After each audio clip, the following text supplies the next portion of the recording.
पुनश्च हरिओम करत आजची सकाळ माझी सुरू झाली आणि आम्ही निघालो मातोबा गडाकडे. महाशिवरात्र असल्याने प्रथम महादेवाच्या दर्शनाने सुरुवात केली मी आणि माझ्या भाच्या गणेश याने. आता आपण आलो आहोत कोथरूड येथील परमहंस नगर येथे. गणेश माझ्या बरोबर आहे गणेश कृपा सोसायटीत. सकाळच्या उत्साहवर्धक अशा वातावरणात आम्ही टेकडी चढायला सुरुवात केली.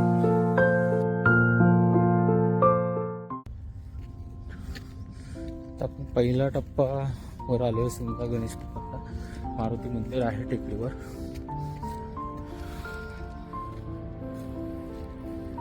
आणि त्यानंतर आपण जाणार आहोत म्हातोबा मंदिराकडे. म्हातोबा गडाच्या मार्गावर जात असताना प्रथमच आपल्याला सुरुवातच होईल मारुतीच्या सुंदर अशा आकर्षक अशा या मूर्तीने.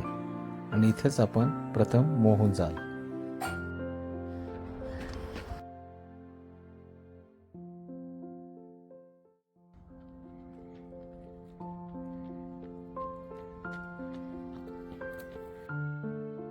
कोथरूड येथील प्रसिद्ध असं म्हातोबाचं जे देवस्थान आहे टेकडीवरचं, म्हणजे आपण वाया गणेश कृपा सोसायटी जर आलो मेन रोडनी परमहंस नगरमधनं गणेश कृपा सोसायटी आणि तिथून पुढे आत्ता आपण वरती टेकडी चढल्यानंतर प्रथम मारुतीचं मंदिर लागतं आणि तिथून सरळ या जंगल ट्रेकमधून, म्हणजे साधारण अतिशय निसर्गरम्य वातावरण आहे. सकाळी आलात की इथे आपल्याला मस्त सूर्याचं दर्शन होतं छानपैकी उगवत्या. 5वा दिवस आहे आपलाच. आपण आलेलो आहोत मातोबा गडाच्या पायथ्याशी. बघू शकता वर जायला पायऱ्या आहेत. तर याच पायऱ्यांनी आपण वरती जाणार आहोत. पलीकडच्या साईडनी पाऊल वाट सुद्धा आहे. हा सरळ रस्ता बेताळ टेकडीकडे जातो, परंतु आज आपण जाणार आहोत मातोबा गड येताच. पायऱ्या चढतोय आता आपण मातोबा गडाच्या. जिमच्या कार्डिओ सेशनपेक्षा इथला ट्रेक आपल्याला निश्चितच भावेल. आणि त्याचबरोबर येथे आलात की तरुणांचा अभूतपूर्व उत्साहही आपल्याला निश्चितच बघायला मिळेल.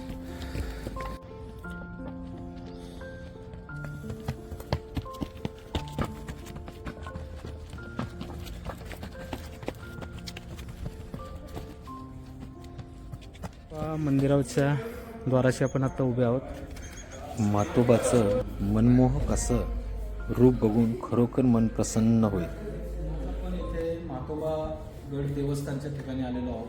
जे सुप्रसिद्ध असे माजी नगरसेवक दामोदर अण्णा कुंबळे सुद्धा इथं आहेत आणि आमचे काही मित्र चौकट सुद्धा इथं आहेत. आपण अण्णांना एक प्रश्न विचारत होता.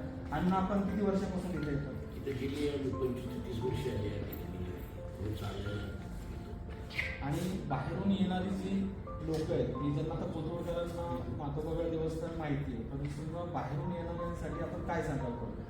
खरं पाहिलं तर पुणे शहरामध्ये कोथरूडकरांसाठी सर्वात जवळचं ठिकाण की आज आपण पाहतो असे ठिकाण कुठं नाही.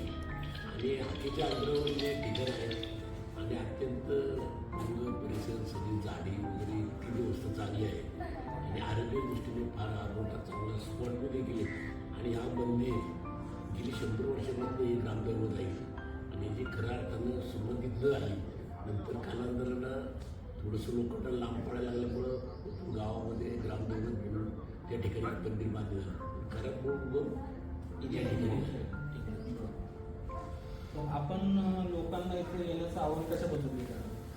खऱ्या अर्थानं तर प्रत्येक लहान मुलापासून तर 80 वर्षापर्यंत सर्वांनी या ठिकाणी आलं पाहिजे. आज आपण पाहतो प्रदूषण एवढं मोठ्या प्रमाणात वाढलेलं आहे आणि या ठिकाणी जी हवा आहे ती इतकी स्वच्छ आणि इतकी चांगली आहे. माणसाचं जे जी लोक या ठिकाणी येतात परिसरातून ती सर्व लोक आनंदी आणि अत्यंत व्यवस्थित आहे. याच माध्यमातून अण्णांनी जे काय आता आपल्याला सांगितलं आपण बघू शकता. मातोबा गडाचा परिसर तुम्ही दाखवणार सगळ्यांना. आपणही या ठिकाणी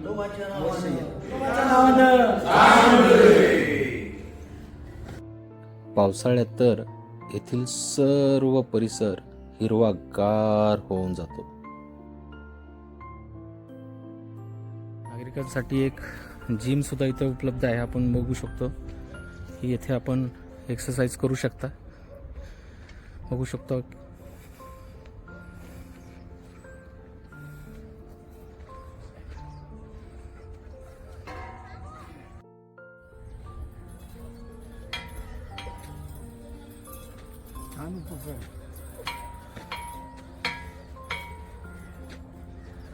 मी आणि माझा भाचा गणेश याने सुद्धा येथील ओपन जिमचा आनंद लुटला.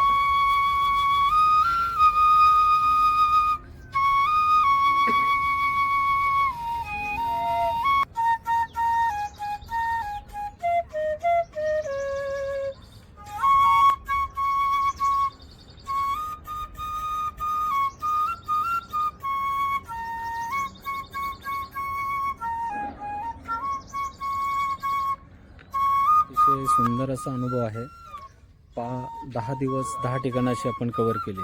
तर आज आपण महातोबागड देवस्थानच्या इथं आलेलो आहोत. अतिशय सुंदर असं वातावरण आहे. 5 दिवस 5 ठिकाणं आपली झाली.